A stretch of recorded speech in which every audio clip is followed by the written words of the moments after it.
সম্মানিত দর্শক শ্রোতা মণ্ডলী, আসসালামু আলাইকুম ও রহমতুল্লাহ। আজকের ভিডিওতে যে বিষয়টি থাকছে তা হলো নারী পুরুষের মধ্যে নামাজের নিয়মের যে পার্থক্য রয়েছে সেই বিষয়টি। ভিডিওটি সবার জন্য অত্যন্ত গুরুত্বপূর্ণ, তাই ভিডিওটি না টেনে সম্পূর্ণ দেখতে থাকুন এবং দয়া করে আমার চ্যানেলটিকে সাবস্ক্রাইব করুন ও পাশে থাকা বেল আইকন বাটনটিতে ক্লিক করুন।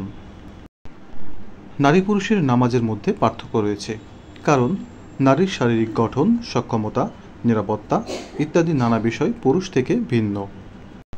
তাই ইসলামী শরীয়ত স্বভাবসিদ্ধ এই বিষয়টি বিবেচনা নিয়ে বহু বিধানের ক্ষেত্রে নারী পুরুষের মধ্যে ভিন্নতা প্রদান করেছে। ইহরাম অবস্থায় পুরুষের জন্য মাথা ঢাকা নিষেধ, অথচ মহিলাদের জন্য ইহরাম অবস্থায় মাথা ঢেকে রাখা ফরজ। ইহরাম খোলার সময় পুরুষ মাথা মুন্ডায়, কিন্তু মহিলাদের মাথা মুন্ডানো নিষেধ। পুরুষের উপর জুমা পড়া ফরজ, নারীদের উপর নয়। ইমাম ও খতিব শুধু পুরুষরাই হতে পারে, কোনো নারী হতে পারে না।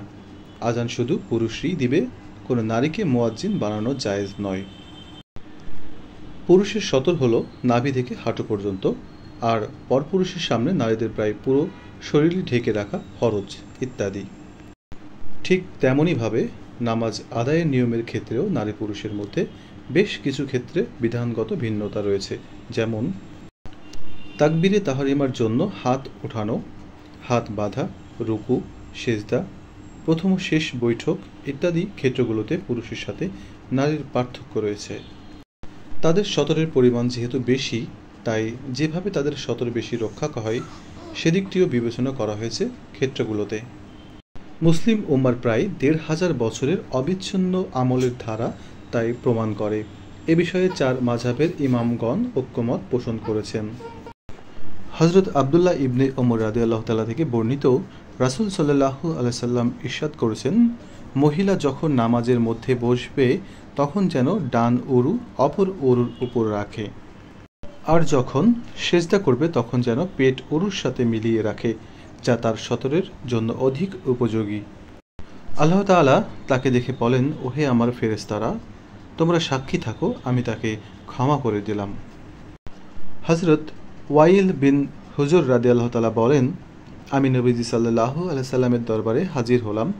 তখন তিনি আমাকে অনেক কথার সাথে এ কথাও বলেছিলেন যে, হে ওয়াইল বিন হুজর, যখন তুমি নামাজ শুরু করবে তখন কান বরাবর হাত উঠাবে, আর মহিলা হাত উঠাবে বুক বরাবর।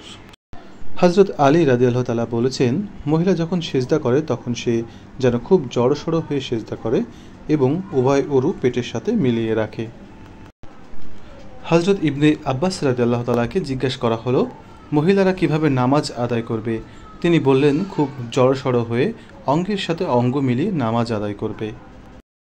সম্মানিত দর্শক শ্রোতা মণ্ডলী, ভিডিওটি সম্পূর্ণ দেখার জন্য সকলকে অসংখ্য ধন্যবাদ জানাই। ভিডিওটি ভালো লাগলে চ্যানেলটিকে সাবস্ক্রাইব করুন এবং পাশে থাকা বেল আইকন বাটনটিতে ক্লিক করুন। লাইক, কমেন্ট এবং বেশি বেশি শেয়ার করতে থাকুন। সবাই ভালো থাকবেন, সুস্থ থাকবেন। আল্লাহ হাফেজ।